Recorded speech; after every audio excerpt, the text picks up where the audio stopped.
What's up guys, I have a little bit of a different video today. Normally I try to focus more on, going over a variety of different things, and I don't always focus on just gameplay alone, but given the fact that we have early access to an Xbox Series X, a preview version of it, I thought it'd be really cool to give you guys a full look at what games look like while they're running on the system. So unlike some of our regular videos, this is a 4K 60 frames HDR video that's pretty much after this point going to be nothing but gameplay non-stop, so you guys can really see what these backwards compatible games look like on the Series X. So I highly recommend that if you're able to, watch this on a device or TV that's going to give you HDR functionality so that you are able to see these games in their full glory. Now, as we're getting started, just a couple points of clarification really quick that I feel are important. First off, this is technically a preview situation still. This is not a final version of the system, so some of this is subject to change with full release. And again, all the games that we're playing right now in backwards compatibility have not technically been optimized for the Series X. So they are getting upgrades from things like the more powerful GPU and CPU, faster load times thanks to the SSD, but none of them have been actually fine-tuned to get the absolute most out of the system. So for some situations, for games that make use of things like uncapped frame rates or dynamic resolution scaling, you're going to see some very noticeable differences from what was possible on the Xbox One X. But for other games that don't have those features, it is going to end up looking a little more closer in similarity. I do have more videos planned for this preview session, as well as planning on reviewing the Xbox Series X once it officially releases, so make sure to subscribe if you haven't yet so you don't miss out on that.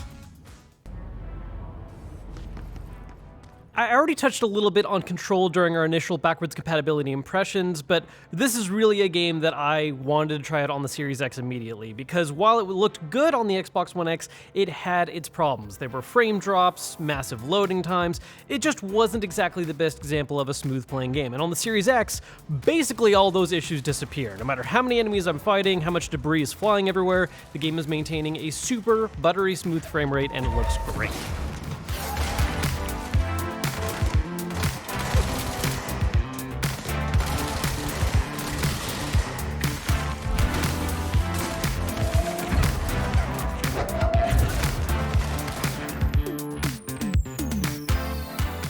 Now, like with Control, Destiny 2 is another title that really benefits from having a much more stable frame rate thanks to the improved performance of the Series X. And something that I think is very interesting to note about this one in particular is that the current version we're still able to play is capped at 30 FPS because that is what the Xbox One version is locked at.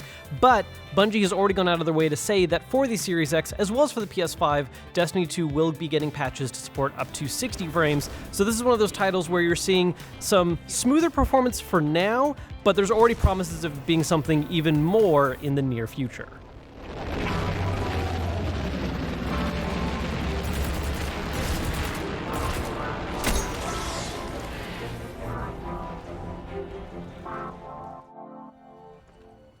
Monster Hunter World is probably one of the best examples of the change in performance on the Series X, because normally the game offers 3 different performance modes to choose from, one of which is prioritizing resolution. Now on the Xbox One X, prioritizing resolution would result in a almost 4K resolution, with frame rates running roughly around 30, sometimes going up as high as 40, whereas on the Series X, while maintaining that same resolution, the game is running at basically a smooth 60 the entire time. As a result, this basically makes the game's prioritized frame rate option completely obsolete.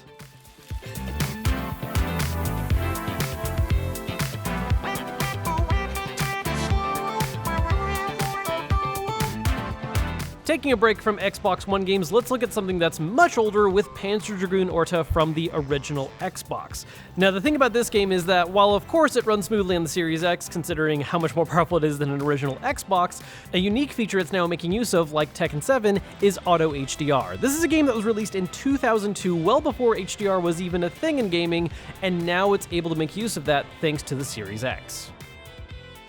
Panzer Dragoon Orta is not the only original Xbox game that is backwards compatible and can see benefits from Auto HDR. Fusion Frenzy is another excellent example thanks to its reliance on multiple poppy colors for each playable character and the zaniness happening in every single minigame. This is a title that once again is hitting a new variety of color depth that was previously not possible in its original release because, again, HDR didn't exist yet. This is another solid example of the Xbox Series X breathing new life into older titles, giving them visuals they just simply weren't capable of before.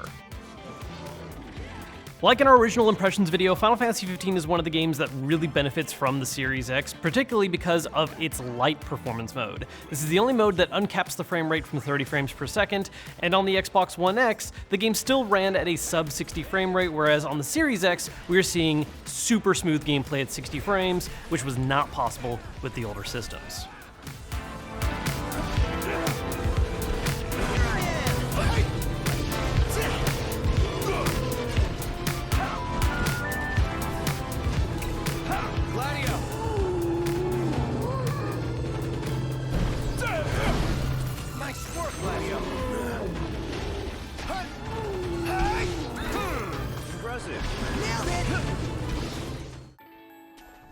Like with Control at the top end of this video, Sekiro is one of those games that came out in the later part of the Xbox One X's life cycle and really showed that it was pushing what the system was capable of, with some really bad frame drops happening during more hectic times in gameplay, which isn't really the case anymore with the Series X. We're seeing much smoother gameplay with a lot of stuff happening on screen that is a massive improvement over its One X counterpart.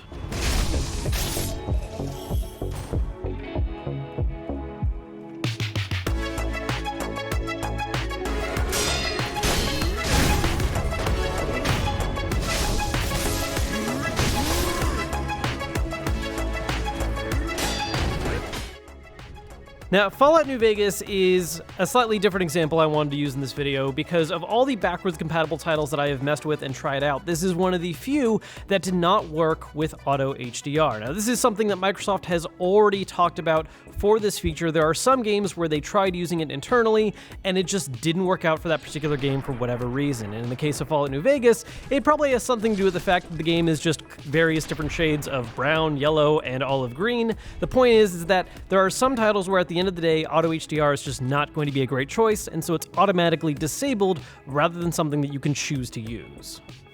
Now, a lot of the games that we've been talking about and focusing on so far have really benefited when it comes to frames per second, but Crackdown 3 is an example of something that benefits on the resolution side of things. This is one of those titles in the Xbox One X that leverages dynamic resolution scaling, which means that it favors keeping a constant frame rate and will drop the resolution of the game during really hectic times in order to ensure that frame rate stays stable. With the Series X, this is going to make sure that the game stays at a higher resolution much longer and much more often. Like with Crackdown 3 earlier, Assassin's Creed Odyssey is another title that makes use of dynamic resolution scaling, but in its case could drop to a much lower resolution if enough insanity was happening on screen. With the Series X, again, we are making sure that thanks to the much increased higher power, the system is maintaining a higher resolution much more consistently, rather than dropping down if things get a little too heavy.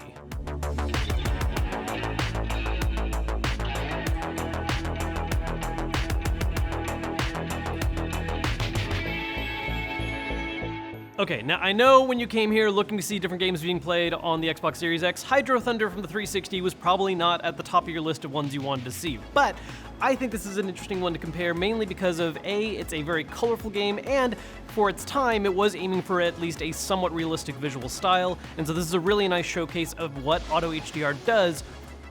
Now, to begin with, Doom Eternal is already a beautifully optimized game that looks great on the Xbox One X, but with Xbox Series X, again, we're running into that situation of making use of dynamic resolution scaling, so it's going to maintain a higher resolution much longer while still having that very, very smooth-looking gameplay.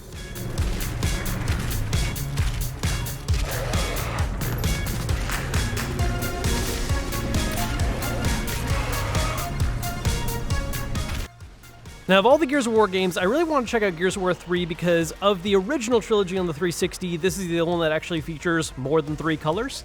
And by being a 360 game, this is again another example of a game that is able to now make use of HDR, which did not exist when it originally came out. So we're seeing greater color depth, which is especially showing up in this title whenever you see lambdas exploding, or looking at the colors in the sky. Now, getting back to some more backwards compatibility tests, Banjo Kazooie is an example of another game that is from the 360 that is getting the benefit of Auto HDR. However, I think something worth noting is that compared to some of the other backwards compatible games that we tested, it was not getting the same kind of color depth and variety that we were seeing hitting some other titles. It's still an improvement over what it would normally do in standard, but it's just not quite as drastic of a change compared to some of these other Auto HDR titles. Similar to the case with Control, Quantum Break was another game that was definitely pushing what the systems at the time were capable of doing. This was, of course, a pre-Xbox One X launch, so the game did end up running a lot smoother with that release, and on the Series X, we were again seeing much more stable frame rates, and overall, just a much better performing game. Now, I want to take a look at some backwards compatible Halo titles, and what better way than to look at the 360 version of Halo Combat Evolved. Considering the age of this game, it looks really great on the Xbox Series X. Again, we are seeing super fast load times and the addition of Auto HDR. This is just another title that shows how older games can definitely benefit from the new Series X features. Now, the Red Dead Redemption 2, again, this is one of those titles where we're talking about the use of dynamic resolution scaling, but the big deal with this one is that the upper limit for the Xbox One X version was actual native 4K, so in the case of running it on a Series X, we're seeing that 4K resolution just staying a lot more constant, never really dropping despite what's happening on screen.